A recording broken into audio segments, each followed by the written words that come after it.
My name's Rudolph. Hi. Hi, I'm Amy Grant. This is Burl Ives. This is Meg White. Season's greetings from the White Stripes. Hi, this is Phil Jensen. You're listening to the Sounds of Christmas podcast. Hi, I'm Ken Kessler, and welcome to the Sounds of Christmas podcast. If you're new to this podcast, I want to start by saying thanks for joining us. If you're not new, welcome back. Either way, I'm glad you're here. Now, to avoid any confusion, I want to start off by saying there won't be any music played here. This is a place for conversation. I'll talk about Christmas music and some related topics, sometimes by myself and sometimes with guests. If you're looking for music, just go to soundsofchristmas.com and click on the tree or the player on the front page or on the Listen Now page.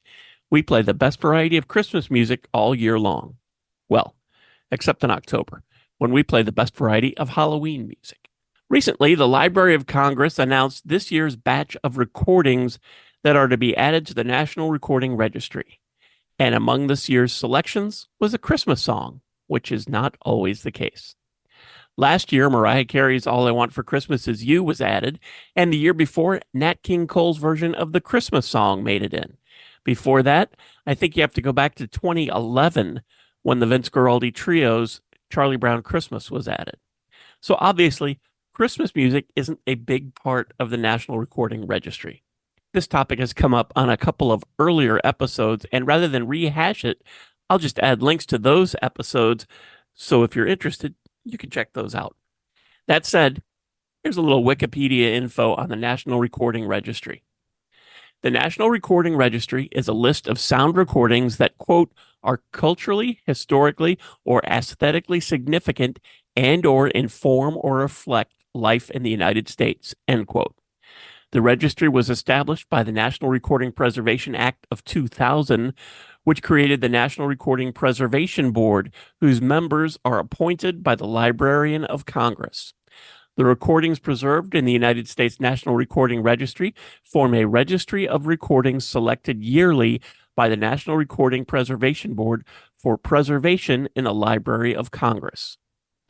The first four yearly lists each had 50 selections, but since 2006, only 25 recordings have been selected annually. As of 2024, a total of 650 recordings have been preserved in the registry.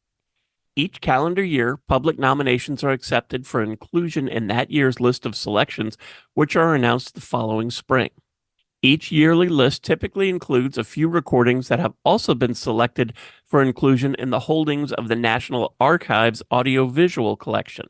Recordings on the National Recording Registry that are of a political nature tend to overlap with the audiovisual collection of the National Archives. There are 3 points of criteria for recordings to be included.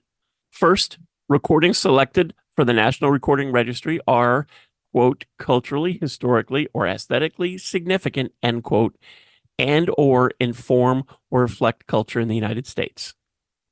2, no recording is eligible for inclusion in the National Recording Registry until 10 years after the recording's creation.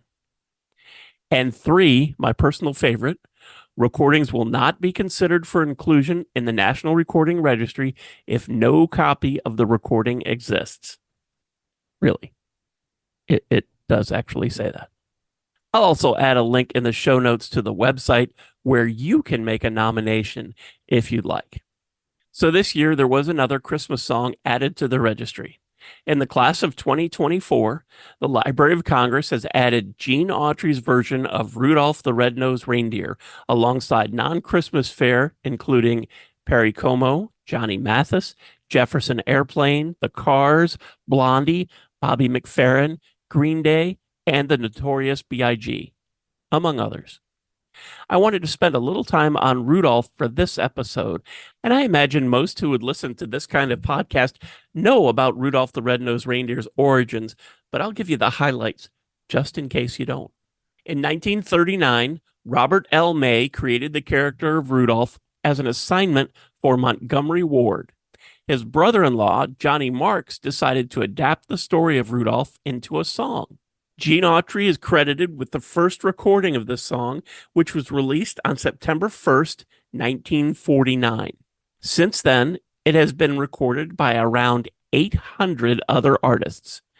Bing Crosby, Spike Jones, Red Foley, the Cadillacs, Dean Martin, David Seville and the Chipmunks, the Melodiers, Burl Ives, and the Temptations all had hits with it. And by the way, the original Chipmunks version had Rudolph joining Alvin, Simon, and Theodore for the song. They would re-record another version in the 1990s that featured a different duet partner, Bing Crosby. In the last few years, Rudolph the Red-Nosed Reindeer has been covered by Dami Im, Seth MacFarlane, Christina Perri, the Tenors, David Foster and Catherine McPhee, Brett Eldridge, Pentatonics, Meghan Trainor, and Francesca Battistelli, among many others. And as if that wasn't enough, Rudolph has appeared in lots of other songs from lots of other artists, most notably in Chuck Berry's Run, Rudolph, Run. That's been covered a lot of times too, but not nearly as many as Rudolph the Red-Nosed Reindeer. Still, it has been recorded by the Outlaws, Keith Richards, Dave Edmunds, Bryan Adams, Jimmy Buffett, Sheryl Crow, the Tractors, the Muppets Electric Mayhem Band, Billy Idol, the Smithereens, Billy Ray Cyrus, Kelly Clarkson, Straight No Chaser, Cheap Trick, Norah Jones, Chris Isaak, and, just last year, Cher, to name a few. I'm not sure if it's possible to give you a complete list of every song that had an appearance by Rudolph, but here are a dozen just off the top of my head.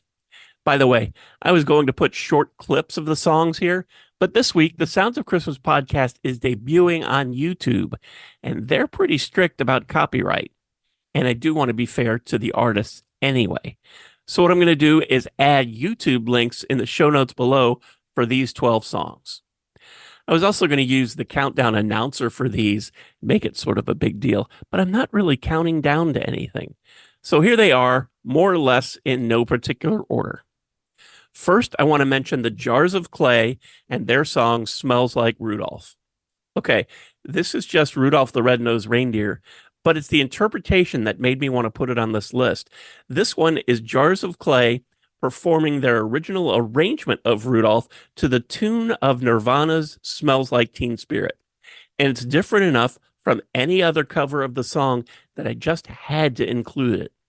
This was apparently something that Jars of Clay would play in coffee houses and other small venues when they were getting their start in the 1990s. Next, we head all the way back to the 1950s.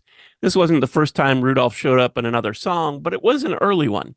Talking about the 1959 single, They Shined Up Rudolph's Nose from Johnny Horton. It's about an apparent tradition at the North Pole where the reindeer know Christmas is coming because the elves shine up Rudolph's nose so Santa can find you no matter where you are. Fast forwarding to the turn of the century, we have the Ebenezer Scrooge Appreciation Society and their song Hang On Rudolph. Unfortunately, there's not a lot I can tell you about this one. I don't know anything about the group, and the song is a parody of the McCoys' 1960s hit Hang On Sloopy. The song appeared on Double Crown's collection's Seasonal Favorites Volume 1 back in 2000. This isn't on YouTube, so I'll link to the albums page on Double Crown's website. Saturday Night Live's Father Guido Sarducci, over 25 years after his stint on Saturday Night Live, gives us Santa's Lament, a first-person narrative from Santa about all the things that bug him about Christmas time, and Rudolph is on that list. This was a mid-90s track from Dr. Demeno's collection Holidays in Dementia. Next up, Stephen Bishop's original song Rock Little Reindeer from his Christmas collection Happy Bishmas, which came out in 2002. The song mentions Rudolph in the first 3 words and encourages him throughout to rock because that's what helps him fly.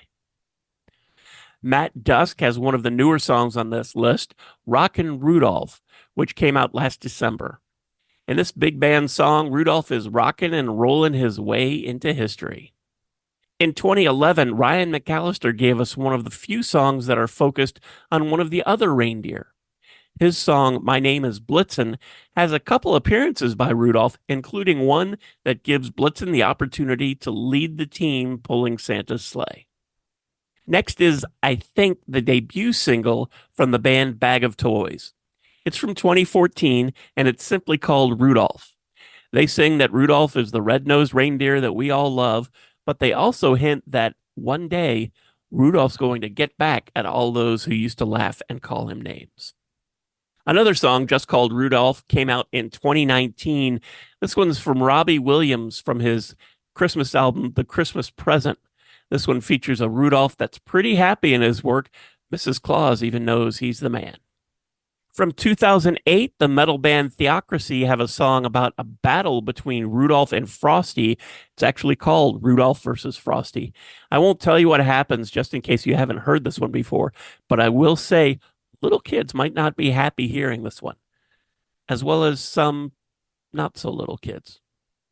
Laura Cheadle gives us some Christmas blues with Red Ain't Everything, the Rudolph Blues from 2020. It's a song from Rudolph's point of view, and he's just tired of always having to perform for Santa every Christmas.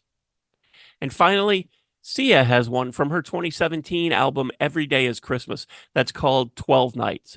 And Rudolph just gets the cursory mention in it, but he gets it a dozen times as she counts down the days until Christmas. So what does all of that prove? Well, I think it just goes a long way to showing that since Robert May wrote the first story creating Rudolph the Red-Nosed Reindeer, the character has become an important fixture of the Christmas season, even 85 years later. Well, it will be 85 years later once the fall rolls around. Thanks so much for listening, helping me share some Christmas spirit, and for continuing to support the Sounds of Christmas station and podcast. I already told you how to listen to the station, and you're listening to the podcast now, so my work here is just about done. All of our episodes are available on the Sounds of Christmas website. Just click the podcast tab. And we also have a Linktree page, and I'll put a link to that down in the show notes too. So you can find us on your favorite streaming site, click on over, subscribe, and you'll never miss another episode. If you have comments or suggestions on this episode, previous episodes, or the Sounds of Christmas station, feel free to reach out to me on social media or through the website. If you're listening to this episode on your phone, you can also click the Send Us a Text Message link and connect that way. Thanks again. And may you always believe in Santa Claus.